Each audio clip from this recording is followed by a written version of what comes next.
Is there any public comments online on any topic that is not on our agenda tonight?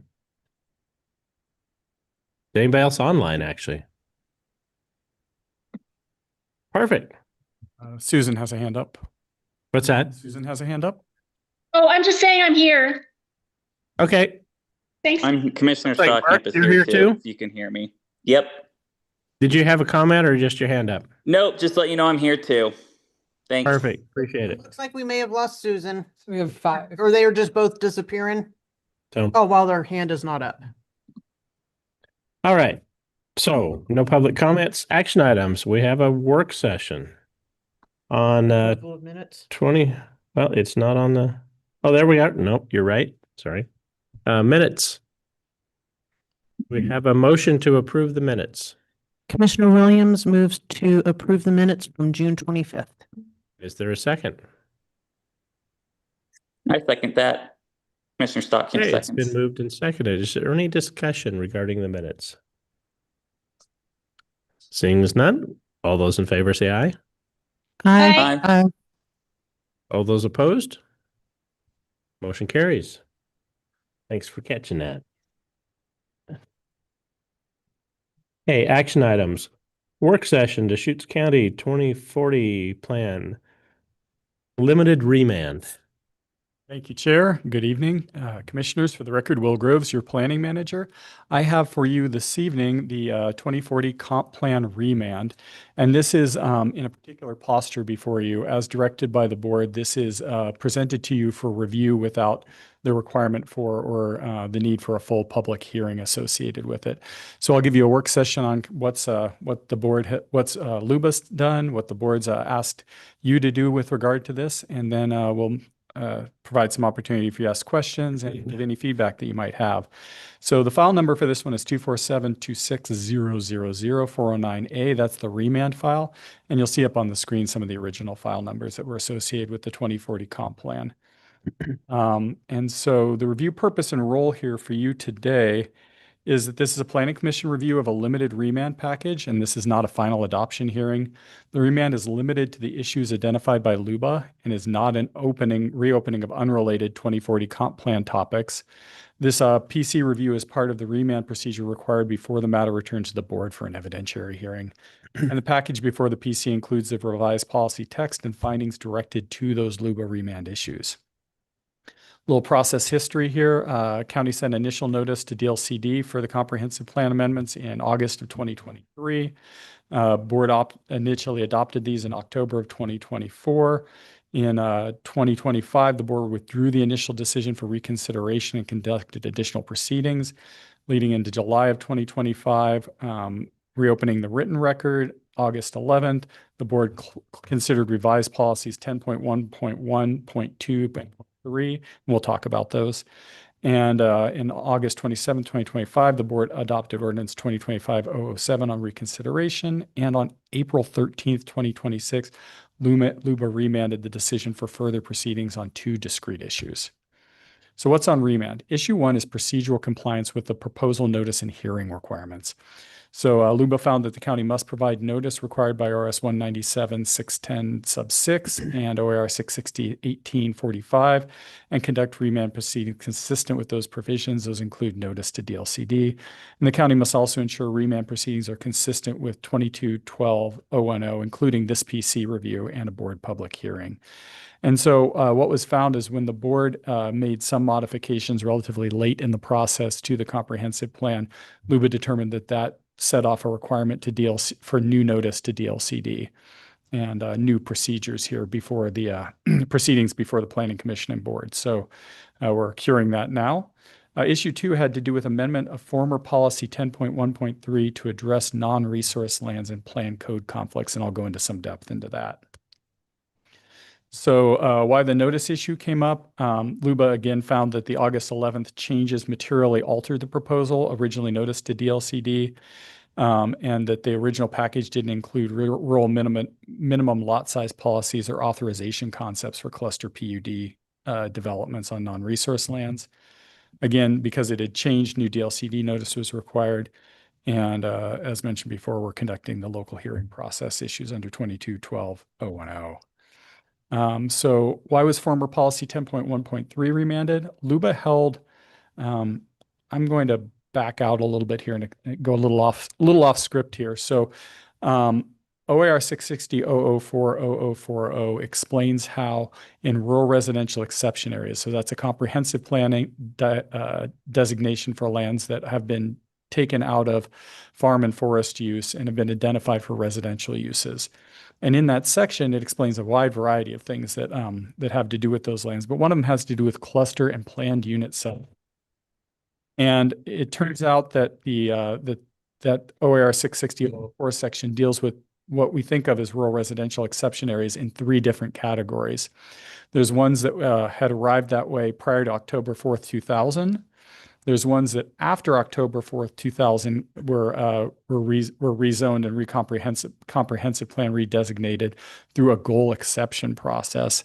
And finally, the third category of lands are non-resource lands that without taking a goal exception were essentially excused from farm and forest protections because there was a finding that they did not have those resources and were not required to support those resources as part of a protection of farm and forests.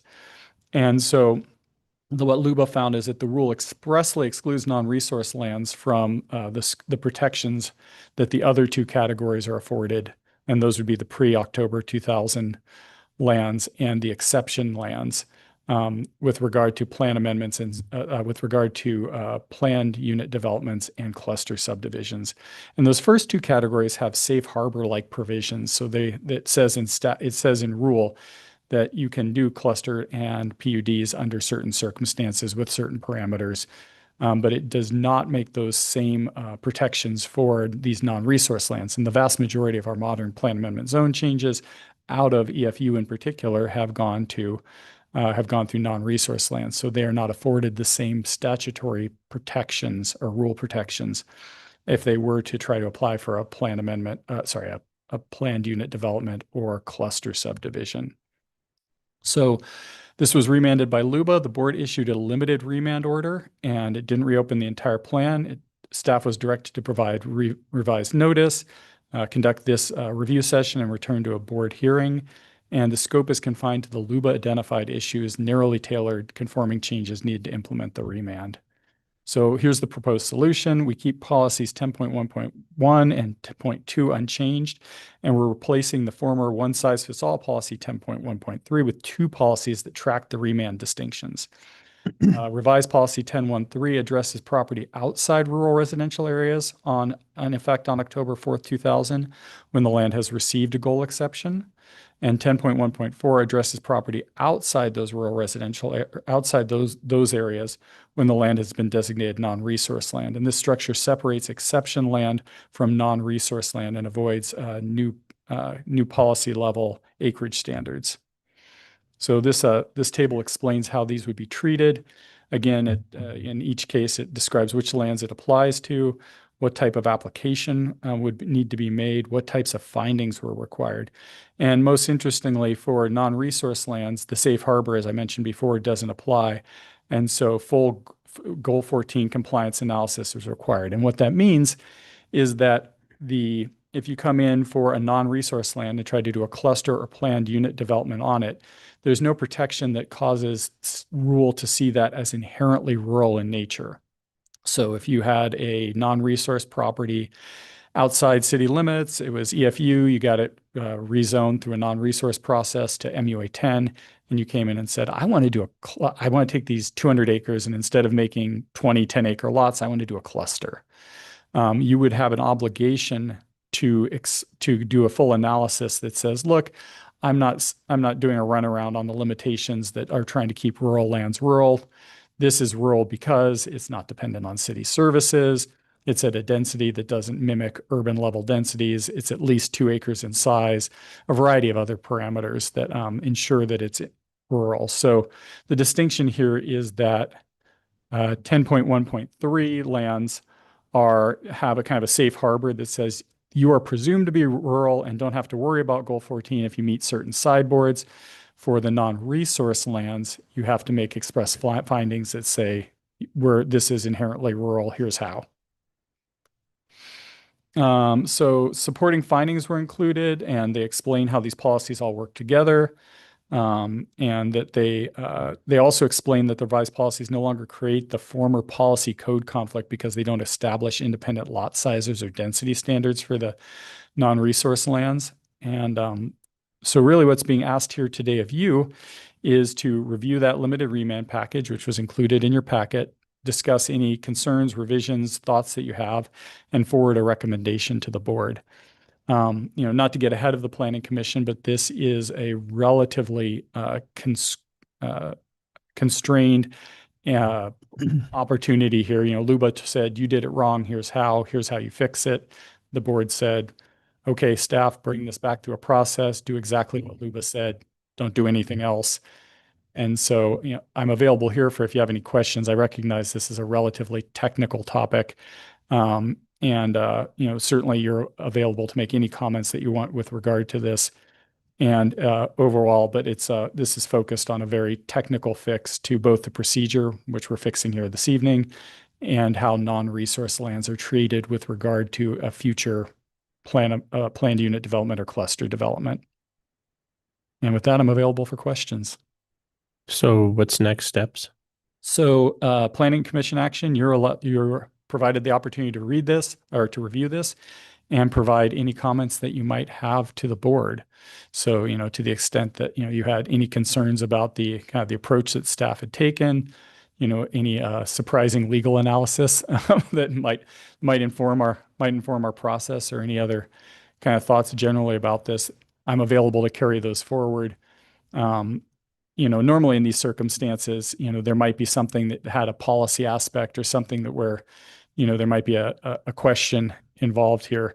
Certainly one of the things that you could do in the, so an alternative would be for the county to take a position that we're just not doing cluster or planned unit developments, so the approach here basically is taking advantage of the field that the statutory provisions put out there. So sort of what's maximally allowed is being allowed through rule and through this amendment. So, one of the things you could reasonably recommend to the board is that, these things are just too much of a headache, plan and cluster subdivisions, or we didn't like them generally, and we shouldn't make space for them in our code. That would be a longer discussion, but what you're seeing here is that previously the comprehensive plan had, made basically a theory of what was allowed for cluster and planned unit developments. And that theory was too broad. And Luba said, you need to rein it in. And this revision does exactly that.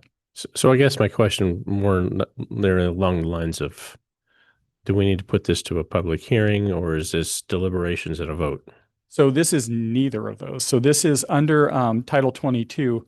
The planning director can direct matters that are on their way to the board through the Planning Commission for a review process. So that's specifically what you're here for this evening. And so basically any sort of comments that you might have associated with this, I'll carry forward to the board, but it eliminates the need for a hearing before the Planning Commission or an official vote on anything. This is just an opportunity to make sure that citizen involvement occurs and that any concerns that you might have associated with this are carried forward into the board process. Okay, great. I just was a little unclear on kind of where we stood. So, Great question. is there any questions, comments? Just real quick. Mr. Williams. So just to reiterate what you stated is we're pulling out non-resource lands from 10.3 and they must go through a full Goal 14 analysis, whereas exception lands can either do Goal 3 or Goal 4 or both and not have to do Goal 14. Close. So the first part you got right. So let's say, you're zoned residential or your comprehensively planned designated rural residential exception area. If you arrived at that way by non-resource land designation and you want to cluster, do a planned unit development, you have to go through some pretty extensive findings that say, look, let's think about this. There's no kind of pre-cut path to go through. We have to think about this carefully to make sure we're not creating something that's urban in nature. For those rural residential exception lands that arrived by other means, there are provisions that allow them to take advantage of this OAR 660.004.0040 that say if you meet these sideboards, which have to do with acreage size and some configuration requirements, then you don't have to worry about this Goal 14 question if you're in fact, accidentally creating something urban in nature. So they basically, they come with a path that's already paved and, towards doing this, and the non-resource lands have to put it in 4-wheel drive and drive a rough road to that outcome if they want to get there. Okay, Commissioner Stockamp. Yeah, Will. So is it going to be a public hearing with the county commission then on August 5th? Am I understanding that correctly? That's correct. Okay, great. Well, I just wanted to comment. I appreciate how swiftly planning staff has brought this remand forward, and I understand it's not a public hearing tonight. So just appreciate how quickly it's moving since it's been a multi-year process. So thanks for doing that. Okay, thanks. And my comment on this is I think it looks fine. I think it's a good solution to the problem, and I'm fine with moving forward the way it is. And I ahead. would second that, to move forward with the county commissioners with how you've directed it. I don't think we'd need to just say no to clusters and PUDs. Go ahead. Yeah, I'm trying hard to think of a problem with it so that I can sound like intelligent and insightful, but I also can't think of any problems with it either. Yeah, I fully support the clusters, and I'm, I guess, disappointed that the process isn't allowed for the others, because I think it makes sense as a better use of the land than, breaking it all up in 10-acre parcels or whatever the zone happens to be. I like I say, I like the cluster concept. I think it makes sense, and it might be something to take a look at from a lobby standpoint for future legislation to fix what I consider to be a problem. I think that's exactly on target too. There have been some discussions at the state level about doing a non-resource lands rulemaking process to make express kind of what the rights and obligations about these non-resource lands are. Historically, there hadn't been a lot of them, and over the years, there's been increasing numbers, and they don't have the same explicit, explanations about how they work in rule. So there's definitely some interest in that process. So great. Anybody else have questions or comments? If none, I guess, is that everything you need from us? That's everything I need. Thank you so much. Great, thank you. All right, next on the agenda, deliberations on private family burial ground text amendments. And you're up with your bare bones proposals. Jokes just write themselves. For the record, Tanya Saltzman, Senior Planner. Just a little technical note. We, on the invite, there was some confusion at the beginning of this meeting. Some people tried to join via Teams because Outlook sometimes sneaks in a Teams invite at the end of a meeting invite. If anyone is still there or having problems with the Zoom, if you get out of the Teams invite, you'll be able to hear the Zoom because it's competing audio, and hopefully nobody should be on Teams. And sorry for that error, computers. So I think we're all here. But I just wanted to let everybody know that. So this agenda item is deliberations for. Excuse me, Stephanie has her hand up. Hello, everyone. Can you hear me? We can. Okay, great. Yeah, I was just checking in to let you know that I can hear everybody, and I'm here for the deep discussion on private burial grounds. Thank you. Great, thank you. Thanks for making it through. Sorry about the confusion. So this is deliberations for the text amendments for private family burial grounds. A public hearing was held before the Planning Commission on July 9th. Prior to that, there was a work session on June 25th. At the public hearing, no comments were received during that hearing. The hearing was closed at that time, at the end of that meeting. The written record was left open until 4 p.m. on the Wednesday after that. And just as a matter of procedure, 35-day notice was provided to the Department of Land Conservation and Development on June 4th, 2026. So I'm not going to go over the background again because we've discussed it, but since the public hearing, staff has received no comments written and none have come through at the public hearing, as I noted earlier. So a couple of the things that were raised during the public hearing about these amendments, there were a few just kind of items of note that the Planning Commission wanted to dig into further. One of those things was burial depth, and the other thing was just talking about the setbacks. So as I noted before, the proposed code has some setbacks from various water sources.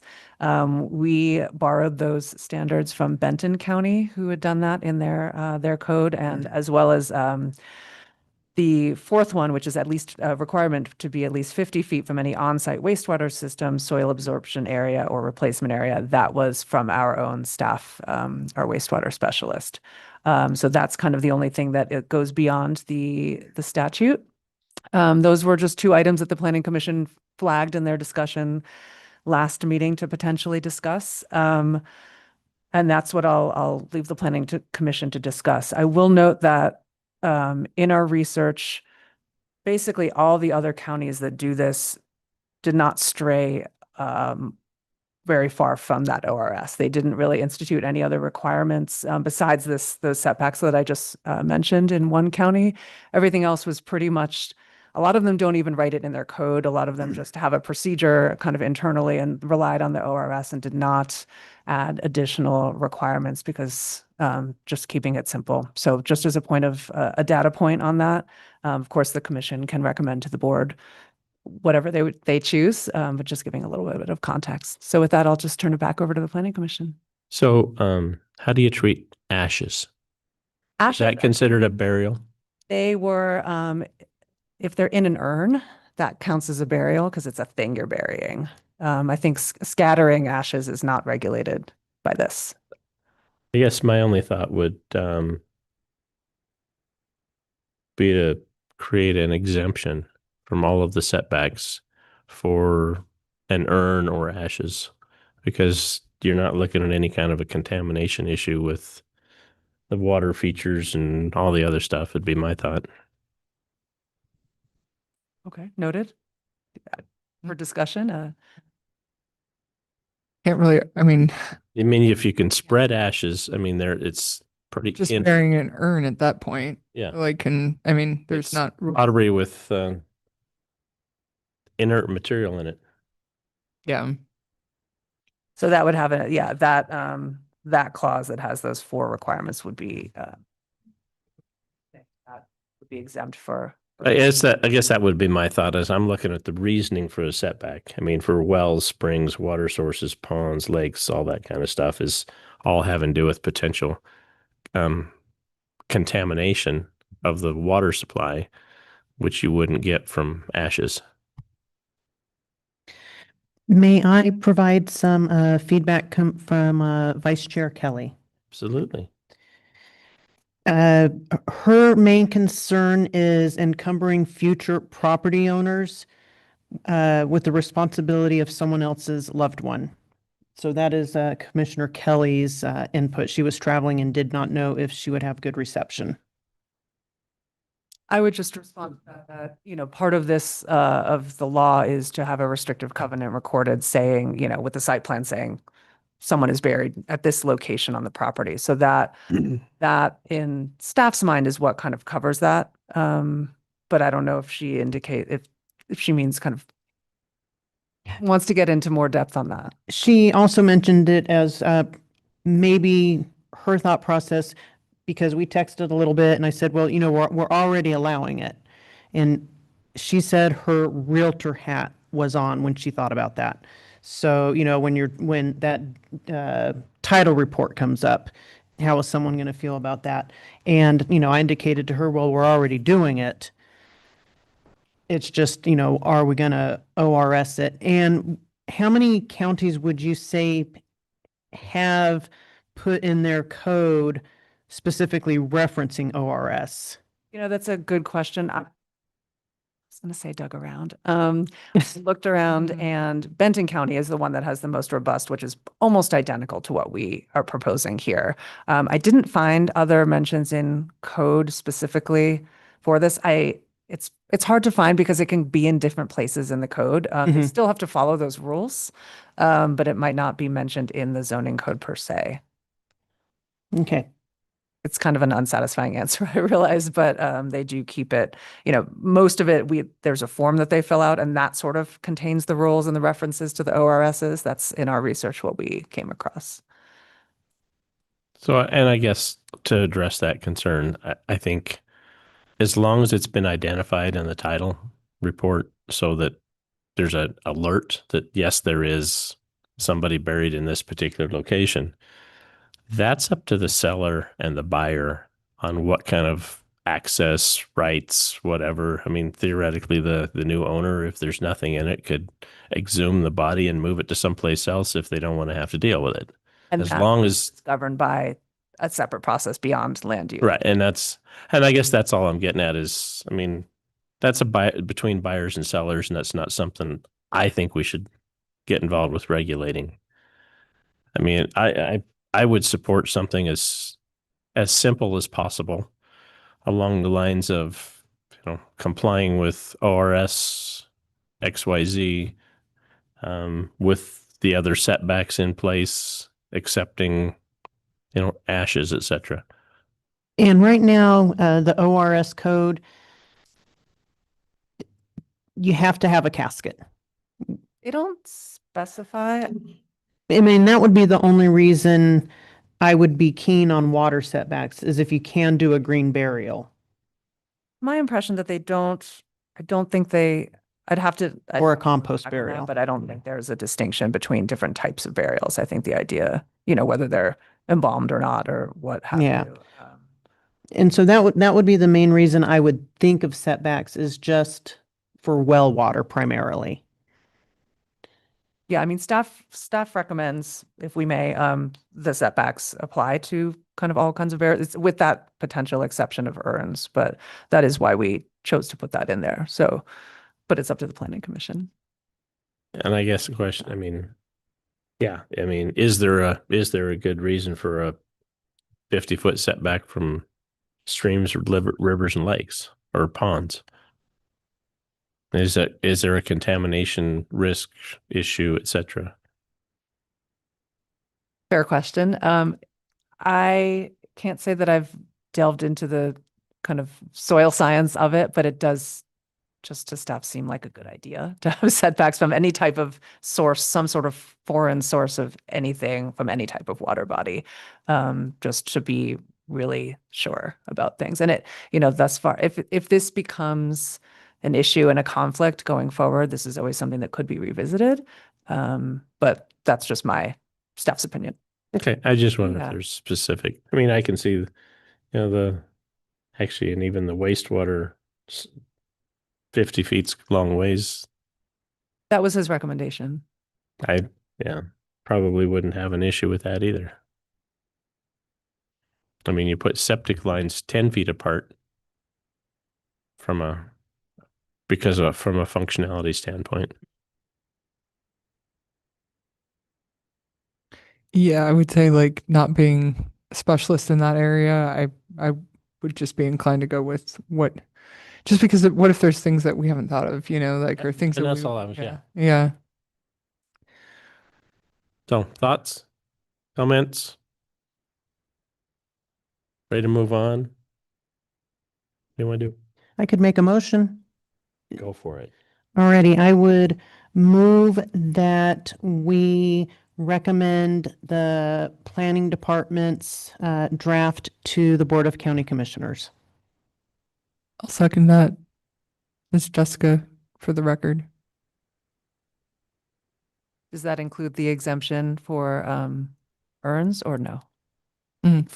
Good. For me, it does not, because what if we start to have wooden urns versus metal urns, people trying to be more natural? Why would wooden urns be a problem to bury? Oh, no, not, I'm just saying, using the setbacks for the urns as well. I mean, why would it be a problem to bury wood? I don't know. I want to keep this as simple as possible. That's a fair reason. Yeah. Okay. Is there a second? I guess I seconded it without thinking it through. So, You can always amend it. well, I mean, I think the motion is to keep it simple and recommend what the staff have put together without the exception for earns. So maybe I'll hang back and see if anyone else seconds the motion since I sort of need to think about this for a second. I would second it. All This right, it's been Commissioner moved. Altman. And is there any discussion? I would discuss that people who have a wooden urn are probably not really going to worry about where they bury it and are not going to tell anyone possibly. Larger issue. Yeah. So I'm going to say that people breaking the law is not a good reason to not have a law or have a law or exception to a law. Like, I think it should say whatever we want it to say.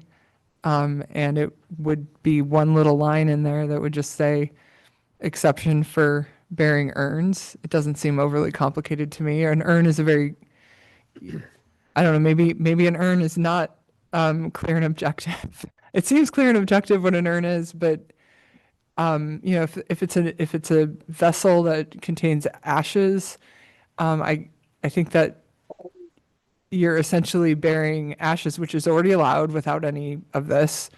And the only thing you're doing differently is you're bearing a vessel, which is also allowed.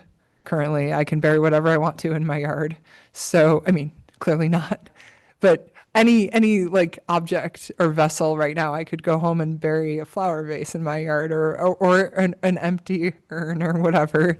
So I just kind of feel like I can't argue with Matt's exception because I just don't have a good basis for the argument. So, I mean, I think we should allow things.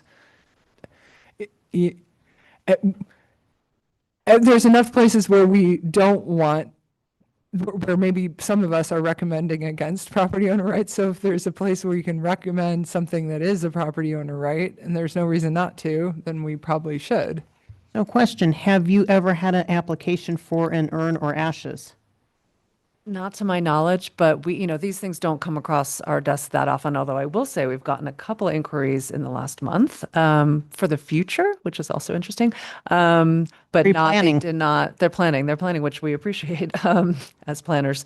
But we have not, I'm not aware of any requests for urns. So here's But that doesn't mean they kind don't of exist. kind of my thought process. Yeah. If we make it too complicated, put restrictions on it that they don't agree with, they're going to ignore the whole thing. The part I would like to see is just the record for the future owners that, yeah, shows buried over there in the corner, regardless of what state he's in.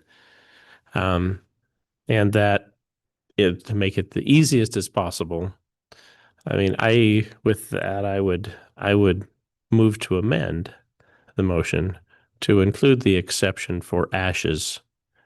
And I don't even think we need to mention what type of container they may or may not be in. But that they are in a container. Yeah. I mean, burial of ashes in, well, any type of container. Do some research on the proper way to. Because nobody's going to fill out paperwork if they're scattering somebody. And I'm friendly to that amendment. So we do that as a friendly amendment so we don't have to vote on it. Okay. Okay. Is If the seconder good with that? Commissioner, well, I'm the one who started it, so yeah, Right. I am friendly to that. But the seconder would also have to. Okay, that's what I Yes, thought. that's fine. Yes. Okay. So, is there any further discussion? Mark, you good with it? I'm good. I think staff created most simple solution, and with that friendly amendment, I think it helps cover things more too. So I'm good. Okay. All those in favor say aye. Aye. Aye. Opposed? Motion carries. Thank you. Right. Carry that recommendation forward to the Board of Commissioners with the exception for painters of ashes. We'll let you know when we schedule that. We don't know exactly when it's going to happen now. It depends on our load with other things right now, but we hope to get it relatively expedited because it is fairly straightforward. So, All right. Great. Thanks. Thank you. Thank you. well, Do you have any, on this do one. you have any comments? Your- Staff comments. The floor is still yours. I'm good. Thank you. Oh, come on. Figured there was something. Actually, no, that's switching gears. Terrebonne Community Plan Open House number 2 is scheduled For August 11th. I know it's a difficult time right now with lots of fires, but we hope that this will be able to occur. I will be sending out email blasts and we'll be doing social media and postcards and things like that probably very early next week. So you'll get emails from me, whether you What- like it or not. What time is it? It's going to be 4:30 to 6:30 p.m. Okay. And it's actually going to be held, we couldn't get a space in Terrebonne, which we regret, but it's held at the middle school in the north of Redmond that I'm blanking on the name of, Alton. Oh, Elton Gregory. Yeah, yeah. And I have all that information on the website. So, and I'll forward that to everybody. So, it was really good last time around. Hopefully we'll get a good response this time. And, you'll hear more from me, and feel free to reach out if you have questions about that. Great. Thank you. Thanks. That's it. Peter. Thank you, Mr. Chairman and Planning Commissioners, Peter Gutowski, Community Development Director. I just have one comment. Just wanted to express my appreciation for the Planning Commission convening this evening. It obviously we've got 5 commissioners here, and but just given the smoke, the wildfires, the lightning strikes that have occurred recently, just appreciate the ability to have tonight's meeting, carry the comp plan 2040 remand to the board in August, and of course the well discussed recommendation on the private burials. So yeah, just thank you for what you do and coming in. There's a lot of noticeable and well-deserved or recognized issues facing the county from a wildfire standpoint. So to assume that the Planning Commission is making every meeting something we don't take for granted. And again, just appreciate your service. Okay. Will. Yeah, thank you. So I forwarded to you via email the upcoming projects list. Just to note that coming up on August 13th, that's going to be our next meeting. I'll be doing a work session for Kyle on some amendments associated with the Sisters UGB process, headed to August 27th with hearings associated with those that Kyle will handle. You probably also noticed that we're having a big season here of plan amendment zone changes, and those are before the board on July 29th, another one in front of the board on August 10th, one on remand on August 19th, and also another new plan amendment zone change on August 19th. So as you saw, there was an email that I provided you previously kind of summarizing the huge load of plan amendment zone changes we're seeing here this season, and those are starting to reach the board. Great. Commissioner Altman. No comments. Thank you. Stockamp. No comment. Thanks for an efficient evening. Harris. Same. No comment. That's great. Williams. Appreciate you, Chair Cyrus, for taking time off the line to come in and run the session. Thank you. Great. Thank you. And Also for being on the line.